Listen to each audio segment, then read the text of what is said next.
Thank you very much for the opportunity to come and speak to you all this morning. So my name's Fiona Marston. I'm the chief executive of a company called Absynth Biologics.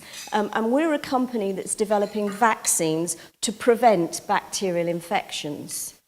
So as you probably all know currently, if you get an infection, you're likely to be treated with an antibiotic. And I would expect that all of you at some time in your life have taken antibiotics. In fact, my 5-month-old granddaughter has already had antibiotics. The problem with that is that it's an inherent part of the process when you use antibiotics that the bacteria who are exposed to them will develop resistance. It is an inevitability.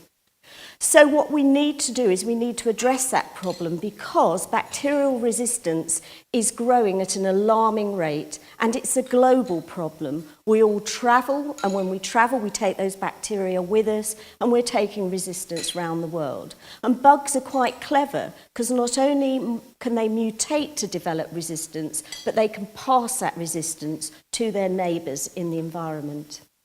So governments have taken initiatives to look at this problem and look at how they can address the problem by developing new and novel antibiotics.